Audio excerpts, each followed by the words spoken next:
नमस्कार दोस्तों, स्वागत है आप सभी का पीछे वाला के डिजिटल प्लेटफॉर्म पे।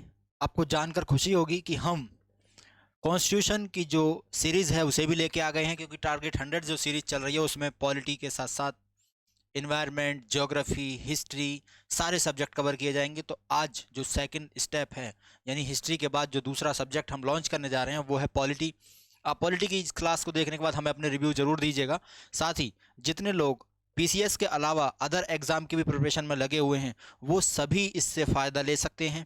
चलिए ज़रा इसको देर ना करते हुए सीरीज़ को स्टार्ट कर लेते हैं। सबसे पहले हम देखते हैं कि हमारे जो संविधान है उसकी संविधान सभा का जो निर्माण है वो कैसे हुआ था, किन किन बेसिक बातों से हमारे क्वेश्चन पूछे जाते हैं। दरअसल ये जो टारगेट 100 सीरीज़ है इसका मेन फोकस है कि जो क्वेश्चन एग्जाम में पूछे जाते हैं आपसे वही डिस्कस किए जाएँ। तो चलिए ज़रा शुरू करते हैं। सबसे पहला जो पॉइंट है वो है कि भारत की जो संविधान सभा है उसकी निर्माण प्रक्रिया क्या थी। तो संविधान सभा की निर्माण प्रक्रिया, किसी भी सभा की निर्माण प्रक्रिया को जानने से पहले ये जान लेना जरूरी है कि उसकी मांग किसने की। दरअसल सबसे पहले जो मांग की गई संविधान सभा की वो बाल गंगाधर तिलक ने की थी, जिन्हें बीजी तिलक भी कहते हैं।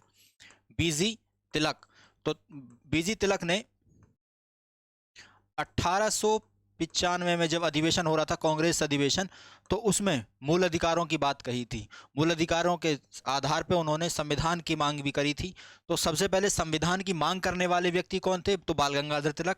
लेकिन क्वेश्चन पूछा जाए कि संविधान सभा की सबसे पहले मांग किसने की, तो वो उसमें आप वामपंथी एक नेता थे जिनका नाम है एम एन रॉय। क्या नाम है? M N Roy. तो एम एन रॉय ने सबसे पहले संविधान सभा की मांग की थी। और वामपंथी नेता का मतलब तो मान लीजिए उस समय कांग्रेस पार्टी जो थी, जैसे उस समय कांग्रेस पार्टी मेन धारा की पार्टी थी, तो उसके अपोजिशन में जो लोग बैठे रहते थे, उसके जो अपोजिशन करते थे वो वामपंथी लोग कहलाते थे।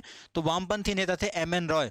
तो एम एन रॉय ने उस समय सबसे पहले संविधान सभा की मांग की थी। और कांग्रेस की तरफ से ये बात कब आई? ये आई थी 1935 में। सबसे पहले कांग्रेस ने ऑफिशियल तरीके से 1935 में ये मांग उठाई थी। और ये बात जब 1938 का अधिवेशन हुआ, कब? 1938 का अधिवेशन हुआ, तो जवाहरलाल नेहरू ने उस अधिवेशन में घोषणा की कि हमें एक संविधान सभा का निर्माण करना होगा जिसमें वो सब सदस्य होंगे जो वयस्क मताधिकार के आधार पर चुने जाएंगे। लेकिन हम थे ब्रिटिश के गुलाम। तो ब्रिटिश जब हमें संविधान सभा की निर्माण करने की मोहलत देंगे या परमिशन देंगे तभी तो हम कर सकते हैं। तो सबसे पहले जब 1940 में अगस्त प्रस्ताव आया था। कौन सा प्रस्ताव? अगस्त प्रस्ताव। तो उसमें सबसे पहले ब्रिटिश ने हमें ये ऑफर दिया कि चलो तुम अपनी संविधान सभा का निर्माण कर लेना, लेकिन उस समय चल रहा था विश्व युद्ध, और विश्व युद्ध में तुम शामिल हो जाओ, हम तुम्हारी संविधान सभा बनवा देंगे। हालांकि अगस्त ऑफर को हमने ठुकरा दिया था। ये सब हिस्ट्री की बात है, वहां हम करेंगे, लेकिन संविधान के लिए क्या जरूरी है अभी जानना, वो देख लेते हैं। तो अगस्त ऑफर में सबसे पहले हमारी संविधान की मांग ब्रिटिश ने मानी थी। ठीक है। तो जब ये बात ब्रिटिश ने मान ली कि तुम अपने संविधान का निर्माण कर लो, तो उन्होंने एक योजना भेजी जिसका नाम था कैबिनेट मिशन योजना। क्या नाम था? कैबिनेट मिशन योजना। ठीक है। KMY से भी आप लिख सकते हैं इसे। 1946 में आती है, 1946 में आती है। कैबिनेट मिशन प्लानिंग के नाम से भी हम इसे जानते हैं। उन्होंने कहा कि ठीक है तुम अपनी संविधान सभा बना लो। बात आई कि भाई कितने लोगों को संविधान सभा में बिठाया जाए। तो सबसे पहले ये बात कितने कितने कैंडिडेट को बुलाया गया? 389 कैंडिडेट। कितने? 389 कैंडिडेट संविधान सभा में शामिल हुए। इनमें से 296 सदस्य जो थे वो ब्रिटिश प्रांत से आने थे, और 93 जो सीटें थी, कितनी? 93 जो सीटें थी वो देशी रियासतों से आनी थी। उस समय जो ब्रिटिश प्रांत थे वो 11 थे भारत में। कितने? 11 प्रांत थे भारत में। ठीक है। अब हम आगे चलते हैं, फिर हम देखते हैं कि संविधान सभा के जो व्यक्ति थे वो कैसे चुनाए। मान लो इन व्यक्तियों को बिठाना है, 389 व्यक्तियों को, तो कैसे बिठाया जाए? तो संविधान सभा के जो सदस्य थे वो वयस्क मत अधिकार के आधार पर बैठे थे, लेकिन इनको अप्रत्यक्ष रूप से चुना गया था। क्यों? क्योंकि हुआ ये था कि इसी से अभी 1946 में ही चुनाव हुए थे, आम चुनाव। तो उन चुनाव में जो व्यक्ति चुन लिए गए थे प्रांतों से या देशी रियासतों से, उन्हीं व्यक्तियों को संविधान सभा में भी भेज दिया गया था। इसे हम ऐसे समझ सकते हैं कि आज के दौर में, जैसे अभी की हिसाब से हम समझें, तो आज लोकसभा में जो कैंडिडेट हैं उनको राज्यसभा में कैसे भेजा जाता है। तो लोकसभा के जो बहुत सारे, मान लो कुछ जो प्रतिनिधि हैं वो एक व्यक्ति को, हर पार्टी एक या दो व्यक्ति को चुन के राज्यसभा में भेजती है, यानी सारे व्यक्ति तो लोकसभा से राज्यसभा में नहीं जा सकते, कुछ व्यक्तियों को भेजा जाता है। ठीक है, तो ये जो सीटें थी वो जनसंख्या के आधार पे थी, आज भी जनसंख्या के आधार पे ही होती हैं। तो ऐसे ही उस टाइम था कि कुछ व्यक्तियों को चुनकर, जैसे जो प्रांतीय चुनाव हुए थे, उन चुनाव से जो व्यक्ति आए टोटल, उन्होंने अपने में से कुछ व्यक्तियों को चुन के संविधान सभा में भेजा, और उसमें सभी लोग, यानी चाहे सिख हो, चाहे हिंदू हो, चाहे मुस्लिम हो, चाहे हिंदुओं में भी चाहे महिलाएं हों, चाहे एससी व्यक्ति हों, सभी को संविधान सभा में प्रतिनिधित्व मिला था। लेकिन ध्यान रहे कि संविधान सभा में जिन दो लोगों ने भाग नहीं लिया उस समय, जो बड़ी हस्तियां थीं, वो थे महात्मा गांधी, MK गांधी, ठीक है, और दूसरे थे मोहम्मद अली जिन्ना। क्या नाम था? मोहम्मद अली जिन्ना। ठीक है, ध्यान रखेंगे। दो व्यक्ति जिन्होंने संविधान सभा में भाग नहीं लिया, वो कौन कौन थे? महात्मा गांधी और मोहम्मद अली जिन्ना। ठीक, अब हम चलते हैं कि संविधान सभा की कार्यप्रणाली कैसे काम करती है। तो संविधान सभा की जो पहली बैठक थी वो हुई थी 9 दिसंबर, ठीक है, 9 दिसंबर 1946 को पहली बैठक होती है। और क्योंकि उस समय जितने लोग बैठे थे उस सभागार में, सबसे ज़्यादा जो वृद्ध व्यक्ति थे, सबसे बूढ़े जो व्यक्ति थे, वो थे सच्चिदानंद सिन्हा व्यक्ति हैं, सच्चिदानंद सिन्हा। तो ध्यान रखना, उनको अस्थायी, कौन सा? टेम्पररी उस समय का अध्यक्ष मान लिया गया था। कॉन्स्टिट्यूशनल असेंबली का जो टेम्पररी चेयरमैन किसको घोषित किया गया था? तो सच्चिदानंद सिन्हा। ठीक है, SDS से नाम याद रखेंगे। साथ ही ध्यान रखो, पहली बैठक है वो कब हुई? 9 दिसंबर को हुई, और अस्थायी अध्यक्ष कौन बनाया गया? सच्चिदानंद सिन्हा को बनाया गया। ठीक है, नेक्स्ट चलते हैं कि संविधान सभा के जो सलाहकार हैं वो कौन चुने गए? वो थे BN राव। क्या नाम है? BN राव, नाम याद रखेंगे, BN राय। ठीक है, कहीं कहीं आपको राव भी लिखा हुआ मिलेगा। ठीक है, आगे हम चलते हैं कि उद्देश्य प्रस्ताव कब आया। उद्देश्य प्रस्ताव कब आया जी?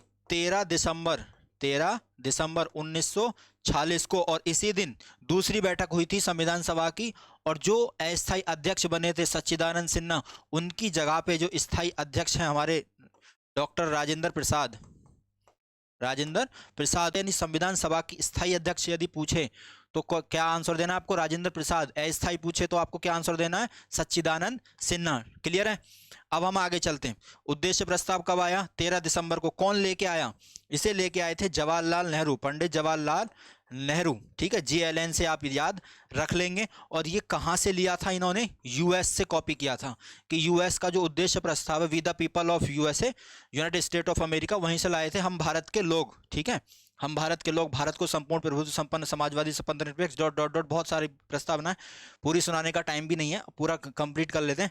ठीक है, तो 13 दिसंबर को कौन लेके आया? जवाहरलाल नेहरू लाए। कहाँ से लाए? US से लाए। हालांकि प्रस्तावना की पूरी बात अभी अगली क्लास में होगी, ये तो बेसिक बातें हैं कि संविधान सभा का जो निर्माण हो रहा है उसके बारे में हम चर्चा कर रहे हैं। ठीक है, उद्देश्य प्रस्ताव तक आप समझ गए। अब आगे चलते हैं। अगला पॉइंट है आपका कि संविधान सभा जब बैठी थी तो संविधान सभा ने न केवल संविधान के लिए काम किया, लेकिन संविधान के साथ साथ कुछ और भी काम थे उस समय। जो कानून बनाने के साथ साथ कौन कौन से काम थे? पहला काम था जैसे कि संविधान सभा ने राष्ट्रीय ध्वज को अपनाया, संविधान सभा ने राष्ट्रीय ध्वज को अपनाया। साथ ही संविधान सभा ने राष्ट्रीय गान को अपनाया, संविधान सभा ने राष्ट्रीय गीत अपनाया। इस सब के साथ साथ आपको ध्यान रखना है कि संविधान सभा ने राष्ट्रमंडल की भी, राष्ट्रमंडल, आज भी हम जो सदस्य हैं राष्ट्रमंडल खेलों में हम भाग लेते हैं, तो राष्ट्रमंडल की सदस्यता भी संविधान सभा के दौरान ही ली गई थी। ठीक है, तो अब आपको क्या ध्यान रखना है कि राष्ट्रध्वज कब अपनाया हमने। ठीक है, हमारा भारत का राष्ट्रध्वज कब अपनाया गया? आप देखते हो कि ध्वज ऐसे होता है, ये सीधे ऐसे खड़ा रहता है, तो यहीं से ध्यान रखेंगे, ऐसे आप बना देंगे, ये ऐसे भी बना सकते हैं। तो ये है जुलाई, 7 से क्या मतलब आता है? जुलाई 7th मंथ है, तो जुलाई 1947। ठीक है, जुलाई 1947 में हमने राष्ट्र ध्वज लिया था। और एग्जैक्ट डेट पूछे आपसे तो 22 जुलाई 1947 को हमने राष्ट्रीय ध्वज अपनाया था। दूसरा पॉइंट क्या बनता है? दूसरा पॉइंट बनता है आपका राष्ट्रीय गान का लिया आपने। हमने राष्ट्रीय गान कब लिया था? तो राष्ट्रीय गान, और चाहे राष्ट्रीय गान पूछे चाहे राष्ट्रीय गीत पूछे, इन दोनों का एक ही आंसर है। वो क्या है कि 24 जनवरी 1950। कितना? 24 जनवरी 1950 को हमने क्या किया था, राष्ट्रीय गीत और राष्ट्रगान दोनों अपना लिए थे। जैसे आपने संजय दत्त की मूवी देखी होगी, 50 तोला वही वाला है, ठीक है। तो राष्ट्रीय गान और राष्ट्रीय गीत दोनों को ध्यान रखेंगे। 24 जनवरी, 24 कैरेट का होता है ना सोना, सोना कितना है, 24 कैरेट का होता है, तो 24 जनवरी से ध्यान रख लेंगे, ठीक है। उसके बाद आगे चलते हैं कि उसी दिन, जिस दिन हमने संविधान के राष्ट्रगान राष्ट्रीय गीत को अपनाया था, उस दिन एक्चुअली वो स्पेशल डे था, क्योंकि उस दिन पूरा संविधान की जो फ्रेमिंग है वो कंप्लीट हो चुकी थी। तो संविधान की लास्ट बैठक हुई थी उसी दिन, कब, 24 जनवरी 1950 को ही लास्ट बैठक हुई थी संविधान की। तो उसी दिन डॉक्टर राजेंद्र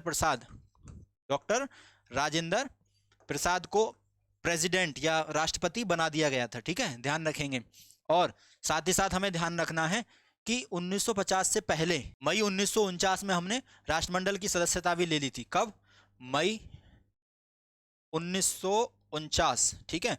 तो हम ब्रिटिश को माई बाप समझते थे, दरअसल राष्ट्रमंडल भी ऐसे ही देशों का समूह है जिनमें जो लोग ब्रिटिश के अधीन रहे थे, जो ब्रिटिश के गुलाम रहे थे, उन लोगों का जो समूह है वो राष्ट्रमंडल के नाम से जाना जाता है। तो माई बाप को मई से याद रख लेंगे। और 1949 में हमने उनको क्या करा था, और राष्ट्रमंडल की सदस्यता हमने ली थी, ठीक है। 1949 में राष्ट्रमंडल की सदस्यता। 1950 में हमने दो काम किए। पहला, 24 जनवरी को हमने राष्ट्रगीत लिया और राष्ट्रगान भी 24 जनवरी को लिया।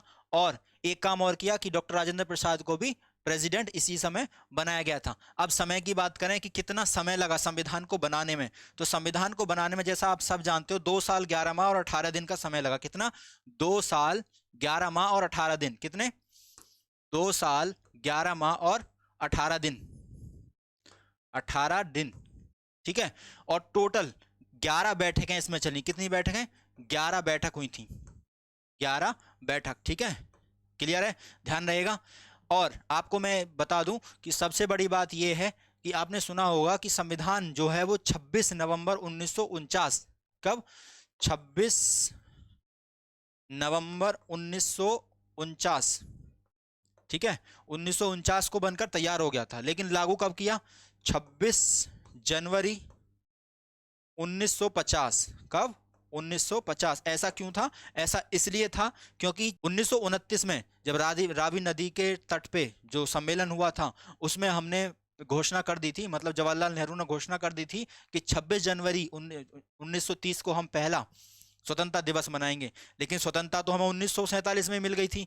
तो अब हम कौन सा दिवस मनाते, वो स्पेशल डे क्या रखते, तो वो फिर हमने 26 जनवरी, वही वाली 26 जनवरी स्पेशल डे रखा। और 26 जनवरी को आज तक हम गणतंत्र दिवस मनाते आ रहे हैं। क्लियर है, कोई दिक्कत नहीं। जब संविधान की इस तरीके से फ्रेमिंग हो जाती है तो अब बात आती है कि संविधान में काम करने वाले लोग कौन कौन थे, कौन कौन सी समितियां थी।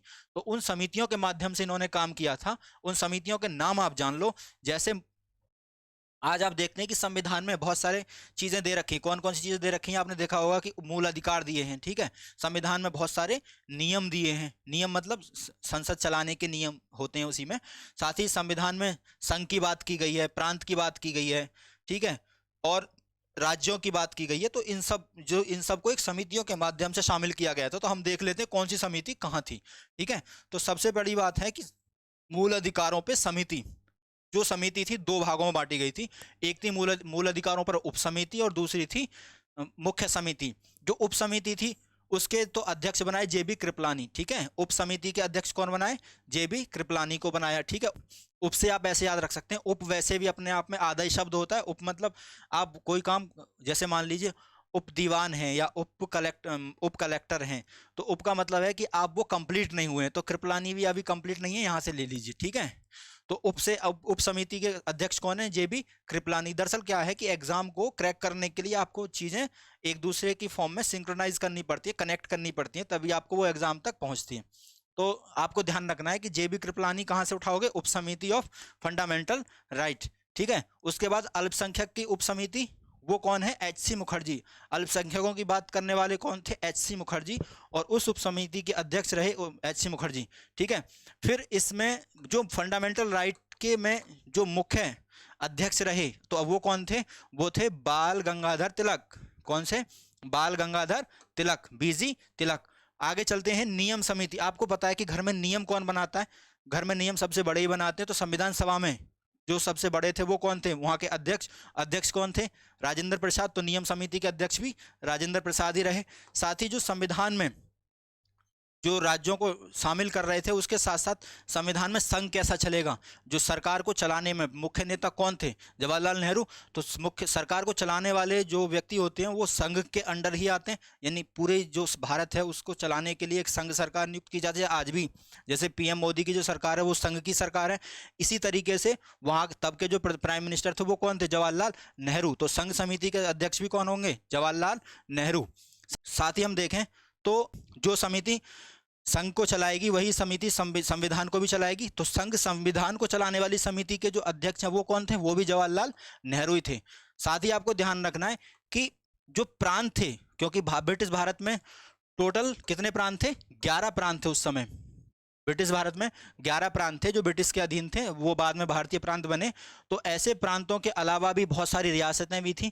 तो हमें अभी ये ध्यान रखना है कि जो प्रांतीय संविधान समिति थी उसके अध्यक्ष कौन थे, वो थे सरदार वल्लभ भाई पटेल, क्योंकि बहुत पूरे भारत को एकीकरण करने में इनकी बहुत बड़ी भूमिका है। तो सारे प्रांतों को एकजुट कराना, सारी रियासतों को एकजुट कराना, इनकी सरदार वल्लभ भाई पटेल की बहुत बड़ी भूमिका है, इसलिए इनको इस समिति का अध्यक्ष बनाया गया था। इन्हें भारत का बिस्मार्क भी कहते हैं। ठीक है, फिर हम चलते हैं संचालन समिति पे। किसका नाम है, संचालन समिति। तो संचालन भी कौन करेगा, जो सबसे बड़ा है, जो नियम बनाएगा वही संचालन भी करेगा, तो वो भी डॉक्टर राजेंद्र प्रसाद ही थे। फिर हम आगे देखते हैं, आगे है आपका प्रारूप समिति। जैसा आप सब जानते हैं कि कॉन्स्टिट्यूशन को ड्राफ्ट किसने किया था, ड्राफ्ट करने वाले डॉक्टर बी.आर. अंबेडकर थे। तो इसलिए प्रारूप समिति के अध्यक्ष भी कौन है, डॉक्टर बी.आर. अंबेडकर ही हैं। ठीक है, आगे हम चलते हैं झंडा समिति।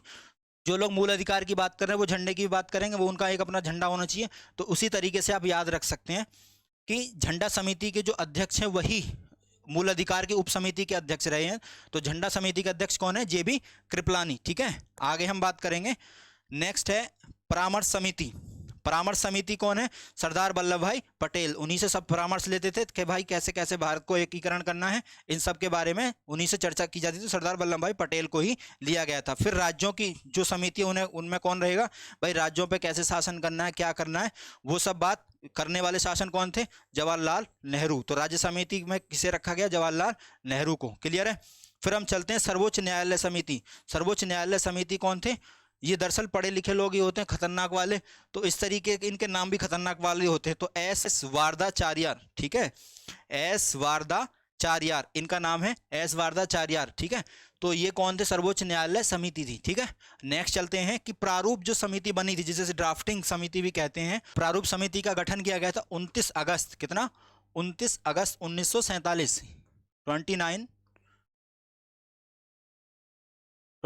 अगस्त 1947। ठीक है, 29 अगस्त 1947 को प्रारूप समिति का गठन किया गया। और हमें स्वतंत्रता कब मिल गई थी, 15 अगस्त 1947 को।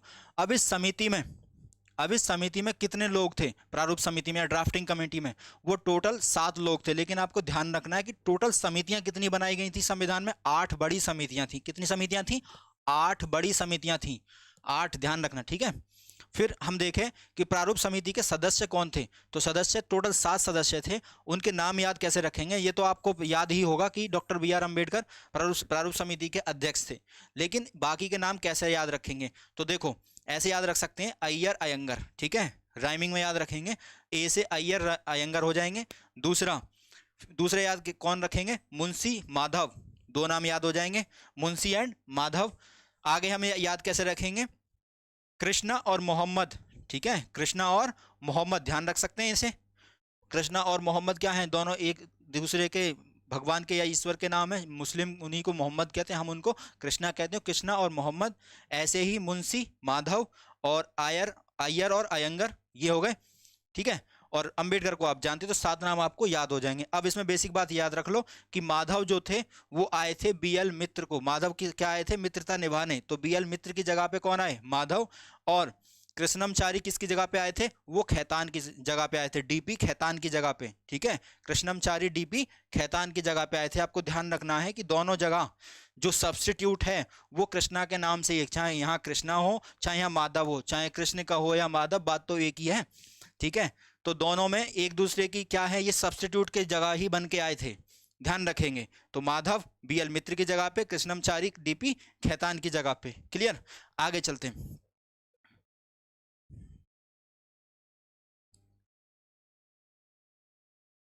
अगला जो पॉइंट है कि संविधान सभा की अंतिम बैठक कब हुई, तो जैसा मैंने आपको पहले ही बताया था कि 24 जनवरी 1950 को।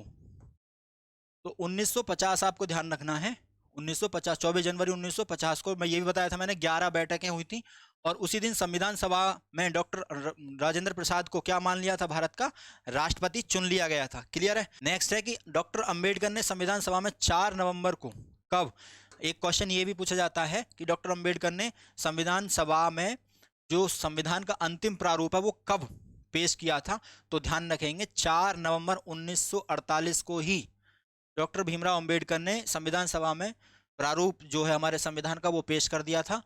साथ ही 26 नवंबर 1949 को संविधान अपना लिया गया। इसमें प्रस्तावना 395 अनुच्छेद जिसे आर्टिकल भी कहते हैं, और 8 अनुसूचियां जिसे शेड्यूल भी कहते हैं, और 22 भाग उस समय जिस समय संविधान को अपनाया गया उसमें उस समय इंक्लूड किए गए थे। तो ये थी हमारी आज की क्लास, उसको हम जल्दी से रिवाइज कर लेते हैं। ये चैप्टर 1 था, या पॉलिटिकल लेक्चर 1 है। आप हमें अपने रिव्यूज़ इसके बाद ज़रूर देंगे। सबसे पहले हमने देखा कि 26 नवंबर 1949 को संविधान में 395 अनुच्छेद, 8 अनुसूची और 22 भाग थे, और 26 नवंबर 1949 को ही कुछ संविधान के कुछ पार्ट लागू हो गए, जैसे नागरिकता संबंधी जो भाग हैं वो उसी दिन लागू हो गए थे। उसके अलावा हम देखेंगे कि अंबेडकर ने 4 नवंबर 1948 को ही संविधान का अंतिम प्रारूप जो फाइनल ड्राफ्ट होता है वो पेश कर दिया था। और संविधान सभा की अंतिम बैठक कब हुई, तो उसे आप बताएंगे 24 जनवरी को हुई। प्रारूप समिति के सदस्यों के नाम कैसे याद रखेंगे, अध्यक्ष तो आप जानते ही हैं, अय्यर अयंगर, मुंशी माधव और कृष्णा मोहम्मद। ठीक है, ऐसे आप नाम याद रख लेंगे। फिर हम देखें तो संविधान सभा की जो समितियां हैं, बड़ी समिति कितनी थी, 8 समिति थी, और 8 के अलावा बाकी कई छोटी छोटी समिति भी थी। तो उनके अध्यक्ष कैसे याद रखने, मेन जो है संघ, जैसे संघ समिति याद रख लेनी है, प्रांतीय समिति याद रख लेनी है, और फंडामेंटल राइट समिति याद रख लेनी है। दोनों उप समिति और मुख्य समिति में फंडामेंटल राइट की में कौन थे, बाल गंगाधर तिलक, और उप समिति में कौन थे, कृपलानी। झंडा समिति याद रखनी है। ठीक है, झंडा समिति इंपॉर्टेंट है, ये भी पूछी जाती है, और परामर्श समिति भी आपसे पूछ सकता है। ठीक है, ये ज़्यादा इंपॉर्टेंट है। फिर उसके बाद हम चलते हैं नेक्स्ट। एक चीज़ और भी आप ध्यान रखेंगे कि संविधान के अध्यक्ष तो आप समझ गए कि डॉक्टर राजेंद्र प्रसाद थे, लेकिन संविधान के उपाध्यक्ष कौन थे संविधान सभा के। ठीक है, संविधान सभा के अध्यक्ष तो आपने समझ लिए कि राजेंद्र प्रसाद हैं।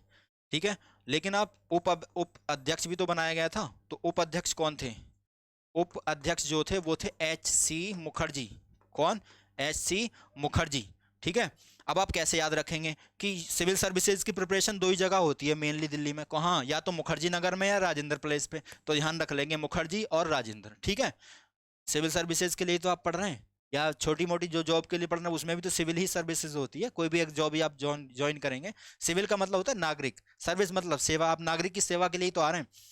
तो ध्यान रखिए कि 2 मोस्ट प्लेस कौन सी हैं, चाहे मुखर्जी नगर हो चाहे राजेंद्र प्लेस हो, तो राजेंद्र और मुखर्जी दोनों अध्यक्ष और उपाध्यक्ष। ठीक है, इसके अलावा आपसे एक क्वेश्चन और भी पूछता है कि संविधान सभा के अलावा संविधान सभा ने 2 काम करे थे। पहला कि जब संविधान सभा बनाई गई थी तो 1946 की बात है जैसा मैंने बताया, लेकिन हमको तो स्वतंत्रता 1947 में मिली थी। तो 15 अगस्त से तो हमें अपना देश अब खुद ही चलाना था। अब हम 15 अगस्त से जब देश को चलाएंगे 1947 से, तो यहीं हमें नाम याद रखना है, GV मावलंकर। ठीक है, GV मावलंकर। ऐसा हुआ कि जब संविधान सभा संविधान बनाने के लिए काम करती थी तो डॉक्टर राजेंद्र प्रसाद अध्यक्ष रहते, और जब देश में कोई भी व्यवस्था बनानी है या संविधान के या देश की किसी समस्या के ऊपर कोई डिस्कशन करना है तो उस समय GV मावलंकर क्या रहते थे, अध्यक्ष बने रहते थे। ठीक है, तो इस तरीके से संविधान सभा ने दोहरे रूप में काम किया था, चाहे GV मावलंकर के अध्यक्षता में हो चाहे डॉक्टर राजेंद्र प्रसाद की अध्यक्षता में हो। साथ ही आपको और जो इंपॉर्टेंट जितनी बातें हैं वो मैंने यहाँ कवर कर ली हैं। इसके अलावा और आपको क्या रिवाइज करना है, संविधान सभा की मांग सबसे पहले तिलक ने की, फिर सबसे पहले वामपंथी रूप में MN राय ने आवाज़ उठाई, कांग्रेस ने 1935 में ये बात मानी, और फिर 1938 के अधिवेशन में जवाहरलाल नेहरू ने बोल ही दिया था हाँ अब ब्रिटिश ने ये कहा कि ठीक है चलो दे देंगे अगस्त ऑफर के नाम से। लिन लिथगो लेके आया था अगस्त ऑफर को, 1940 की ये बात है। क्लियर। फिर हम देखें उसी में, तो अगला हमने देखा था कि संविधान सभा का गठन कैसे हुआ, कि 389 सदस्य कुल बैठे थे। अब आपको ध्यान रखना है कि इन संख्या में जब भारत का विभाजन हुआ, कब, 1947 में भारत का विभाजन हो गया था, जब माउंटबेटन योजना आई थी। तो ये जो 389 सदस्य थे, 389 सदस्य में 296 जो सदस्य थे, इनमें से 296 से कुछ मुस्लिम लीग में चले गए, तो हमारे पास 211 लोग बच गए थे सिर्फ संविधान सभा में। कितने? 211 लोग ही बच गए थे। ठीक है, ध्यान रखेंगे। उसके अलावा हम देखें तो संविधान में कैसे व्यक्ति आए थे, वो आए थे संविधान सभा में एक वयस्क मताधिकार के आधार पर, लेकिन अप्रत्यक्ष रूप से चुने गए थे। प्रत्यक्ष रूप से ने मत लगा देना, अप्रत्यक्ष रूप से चुने गए थे। ठीक है, और प्रत्यक्ष, अप्रत्यक्ष का मतलब क्या, इनडायरेक्टली। सब लोगों ने मान लो 10 लोगों को चुन के भेजा, और उन 10 ने भी फिर एक व्यक्ति को चुन के भेजा, वो होता है अप्रत्यक्ष चुनाव। ठीक है, अब हम दूसरे पॉइंट पे चलते हैं, वो है संविधान सभा की कार्यप्रणाली। तो पहली बैठक कब हुई? जब पहली बैठक की बात हम करें तो वो कब हुई? वो हुई 9 दिसंबर को हुई। और अस्थायी अध्यक्ष कौन बने? सच्चिदानंद सिन्हा बने। सलाहकार BN राव, ठीक है, या BN राय। उद्देश्य प्रस्ताव जवाहरलाल नेहरू लेके आए, US से लेके आए। और इस तरीके से हमने इस पहले लेक्चर को कंप्लीट कर लिया जो संविधान सभा पर आधारित था। आपकी राय इस क्लास पर क्या है, आप हमें कमेंट में जरूर दीजिए। और इस सीरीज में आपको मजा आ रहा है कि नहीं, ये भी आप बताइए। हम जल्द ही जो नए जो सब्जेक्ट है उनको भी कवर करेंगे। पहले हम हिस्ट्री और पॉलिटी को कवर करते हैं, और करंट अफेयर की सीरीज हमारी चली रही है। तो इस चैनल को लाइक शेयर सब्सक्राइब जरूर कीजिए। हमारा टारगेट है 100 क्वेश्चन आपके एग्जाम में लाना, 150 में से UPPCS में। साथ ही जो अदर एग्जाम है, जितने भी देने वाले लोग हैं अदर एग्जाम, चाहे SSC हो, चाहे टीचिंग के कोई एग्जाम हो, चाहे डिफेंस का कोई भी एग्जाम हो, वो सब इस पूरी सीरीज से फायदा ले सकते हैं, क्योंकि ये सारे एग्जाम को कंप्लीट करती है। तो चलिए जरा मिलते हैं आपसे अगली क्लास में। तब तक के लिए आप अपना ख्याल रखिए। Thank you so much, and channel को लाइक शेयर सब्सक्राइब करना बिल्कुल ना भूलो। बाय बाय, जय हिंद।